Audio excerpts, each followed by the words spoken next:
आज बात करूंगा एक महान व्यक्ति के विषय में। सन 1891 में रत्नागिरी नाम का स्थान, महाराष्ट्र की वो भूमि जहां जन्म हुआ किसका?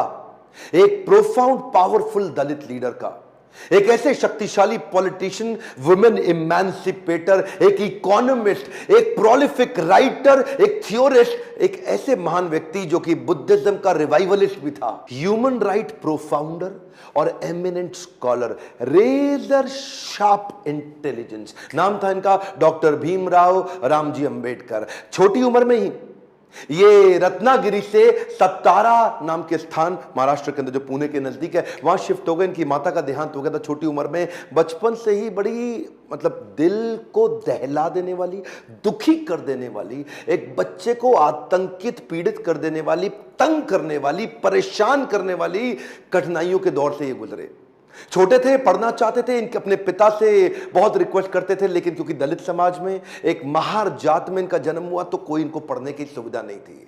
वहां पे आम बच्चों के साथ इनको पढ़ने नहीं दिया जाता था। पिता ने इनको बड़ी किसी तरह जुगाड़ लगा करके किसी वहां नजदीक के स्कूल में एडमिशन कराया, तो उसको बैठने नहीं दिया गया। बोला बाहर बैठ के पढ़ेगा। सोचो, छोटा बच्चा, उसको बाहर बैठा के, अच्छा पढ़ाई में इतनी रुचि कि बाहर बैठ के इतना ध्यान से पढ़ता। एक बार मास्टर ने इनको बोला, इधर आओ, ये ब्लैक बोर्ड पे सवाल तो सॉल्व करके दिखाओ।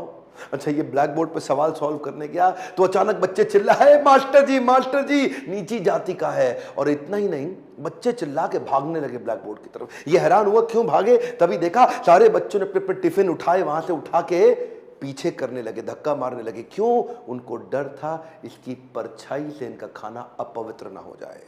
ऐसे कई छोटे धक्के इसको लगी। पानी एक बार कुएं से क्या पी लिया, इतनी मार पड़ी इसको, इतना फिजिक, एक छोटे बच्चे को सहनी पड़ी इतनी मार। एक बार रिक्शे वाले ने रिक्शा से उतार दिया, बोला तू नहीं बैठेगा रिक्शे में। क्यों? क्योंकि रिक्शे वाले को बीच में पता लगा कि ये नीची जाति का है। और उसके बाद उससे बोला तुझसे डबल पैसा लूंगा, और फिर रिक्शा भी अब तू चलाएगा। वो नीचे चलने लगा, रिक्शा भी। जानते हैं उस समय केवल छूने से नहीं, परछाई सबसे दिक्कत थी इनकी। और परछाई तो छोड़िए, इनकी आवाज सुनने से भी लोग सोचते थे कि अपवित्र हो जाए। ये जो आवाज से अपवित्र, परछाई से अपवित्र, छूने से अपवित्र, ये दर्द जो उनको सहना पड़ा, ये दर्द इनकी जिंदगी में बहुत बड़ा रोल प्ले किया आगे चल के इनकी लीडरशिप को बिल्ड करने में।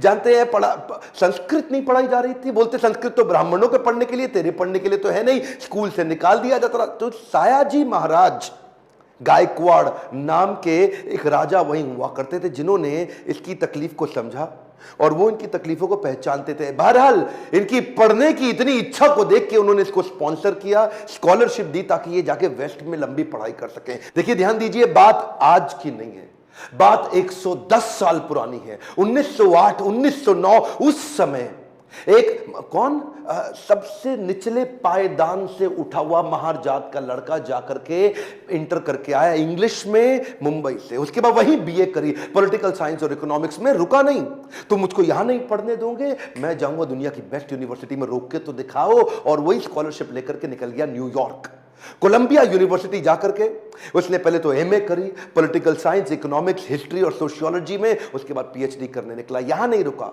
लंदन स्कूल ऑफ इकोनॉमिक्स चला गया। लंदन स्कूल ऑफ इकोनॉमिक्स जाके वहां एमएससी किया, उसके बाद लॉ की पढ़ाई किया, फिर उसके बाद डॉक्टरेट किया, किताब के ऊपर अपनी थीसिस लिखी। ये वही किताब थी जिसके ऊपर आगे जाकर के रिजर्व बैंक ऑफ इंडिया को बनाया गया। महाराजा और बड़ौदा से उनका प्रेम इतना था ना, वो जो सायाजी गायकवाड़ जिन्होंने इनको स्कॉलरशिप दिया था, पढ़ने में इनकी मदद करी थी, दुनिया भर में पढ़ के उनका प्रेम भूले नहीं, वापस उनके पास आ गए। बोला आप दुनिया भर में पढ़ के आए हूं, आपकी सेवा में आना चाहता हूं। तो उनको मिलिट्री सेक्रेटरी की नौकरी दे दी गई, और उस समय ये नौकरी बड़ी मानी जाती थी। अब ये बड़ी पदवी पे तो आ गए थे, लेकिन वो छुआछूत ने इनका पीछा थोड़ी छोड़ा। वहां भी जो सरकारी पियोन होता था ना, वो उनको फाइल दूर से फेंक के दिया करता था। बोला तू नीच जात का है, आज गद्दी पे बैठ गया तो क्या, दूर से फाइल फेंकते थे, उसके पास नहीं जाते थे। उनको खाने के लिए बोलते थे बाहर जाके खा। आज भी वो कुएं से पानी नहीं पी सकते थे, इतनी एग्जॉल्टेड पोजीशन पे। बाबा साहब अंबेडकर की तकलीफों का सिलसिला थमा थोड़े ही।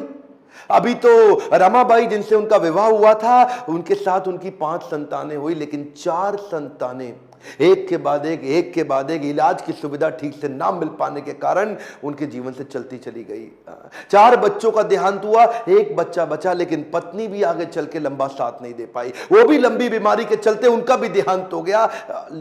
बाबा साहब अंबेडकर जो अब इस समय कोई भी आदमी टूट सकता था, जिसका अपना स्वाभिमान ही खत्म हो जाए। लेकिन ये क्या किए, ये साथ साथ अपने देश के लिए लड़ते रहे और घर की तकलीफों से अपने आप को रुकने नहीं दिया, सत्याग्रह पे निकल गए। 1927 के इस महान सत्याग्रह में ये जिद पे अड़ गए कि सब दलितों को कुएं से पानी पीने का अधिकार दिला के रहूंगा। सार्वजनिक स्थान है, किसी का प्राइवेट नहीं है, जो सरकारी स्थान है वहां पे एक इंसान दूसरे के साथ पानी क्यों ना पी सके। देखिए गलत तो एक्चुअली हो रहा था। जो दलित औरतें थी ना, उनको साड़ी भी पहनने का, पांव को ढक के उठा के साड़ी पहननी पड़ती थी। इन्होंने पहली बार अधिकार दिलाया, पूरी नीचे तक आम औरतों की तरह पांव को ढक के साड़ी पहनने का अधिकार। उसके बाद बोले कम्युनल इलेक्टोरेट की मांग कर दी इन्होंने। कम्युनल इलेक्टोरेट में ये चाहते थे कि कम्युनिटी के आधार पे हमारी वोटिंग की सुविधा अलग हो। उसमें थोड़ा गांधी जी अड़ गए, क्योंकि गांधी जी जानते थे कि ये अंग्रेज लोग मिल करके हमारी सारी जातियों को तोड़ के अलग कराना चाहते। गांधी जी ने इनको समझाया। देखो क्या बोले अंबेडकर जी, मैं आपको रिजर्वेशन दिला दूंगा, मैं आपको बाकी सब मदद करूंगा, सब करूंगा, लेकिन अलग नहीं करते। अब जातियों के आधार पर अगर देश को अलग किया तो मुझे स्वतंत्रता नहीं मिल पाएगी, मैं अंग्रेजों से लड़ नहीं पाऊंगा, मेरे साथ खड़े होके मेरी ताकत बनो। वो जब अंबेडकर नहीं माने तो गांधी जी ने फिर उनको रिक्वेस्ट की और उसके बाद अनशन पे बैठ गए गांधी जी। बहरहाल अंबेडकर उस समय उनके सामने बड़ी दुविधा आ गई।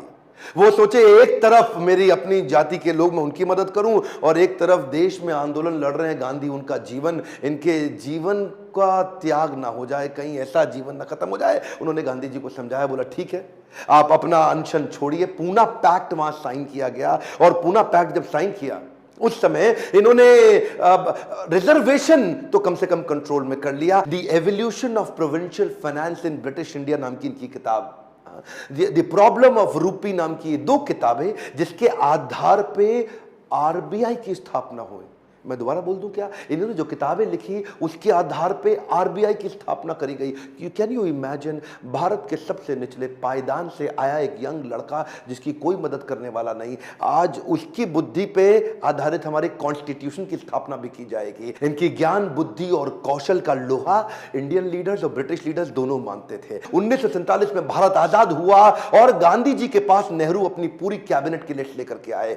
जब नेहरू, जो कि स्वतंत्र भारत के पहले प्रधानमंत्री होने थे, पूरी कैबिनेट की लिस्ट लेके पहुंचे और बताया कि देखो इनको मैं तो तभी गांधी ने पूछा इसके अंदर बाबा साहब अंबेडकर का नाम कहां है, और वहीं थोड़ी उनकी बहस हुई और गांधी ने बोला कि नेहरू ये तुम्हारी कैबिनेट नहीं है, ये आजाद भारत की कैबिनेट है। तभी उनको कानून मंत्री के रूप में लिया गया और न केवल कानून मंत्री बल्कि तुरंत जो ड्राफ्टिंग कमेटी थी इंडियन कॉन्स्टिट्यूशन की, उसका चेयरमैन भी बना दिया गया। इनकी इंटेलिजेंस के आगे कोई कुछ बोल नहीं सकता था। जो इनसे सहमत थे, असहमत थे, दोनों जानते थे कि इस आदमी में बुद्धि बहुत है। बहरहाल मन तो है कि मैं घंटों तक इनके विषय में बात करूं, एक्चुअली मन भरता नहीं है इनके विषय में बात करते हुए। इतने बुद्धिमान व्यक्ति, आगे चल के इन्होंने हिंदू कोड बिल और महिलाओं के लिए बड़े कानूनों के अंदर कई बदलाव लाए। ये वो पॉलिटिकल लीडर नहीं थे जो सत्ता के लिए लड़ते थे, ये लड़ते थे उनके लिए कि देश में कमजोर हिस्से को उठाना देश के हर लीडर की जिम्मेदारी। एक हम मोटा ध्यान दीजिए,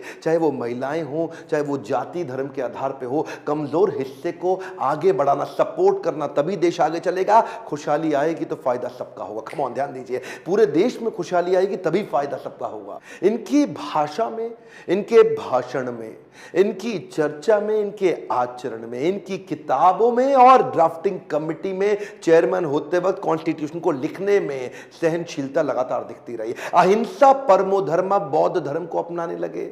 आत्मवत् सर्वभूतेषु, भागवत में बताया गया है कि बौद्ध धर्म में आत्मवत् सर्वभूतेषु, सभी जीवात्माओं को अपनी तरह देखना चाहिए। ये जो समान दृष्टि देने का उन्होंने प्रयास किया, ये उसके बाद ये बौद्ध धर्म को स्वीकार करने चले गए। आखिरी तक काम प्रेम से करते रहे, किसी से लड़ाई नहीं लड़ी। आपके लिए क्या मैसेज है इसमें? एक मैसेज लेके जाइए, एजुकेशन इज द टूल। पूरी जिंदगी में सबसे निचले कमजोर तबके को उन्होंने उस एजुकेशन के बल पे तो खड़ा किया। ये लगातार जो पढ़ते रहे लोग इनके सामने चुप, इनकी एजुकेशन के चलते तो हो जाते थे।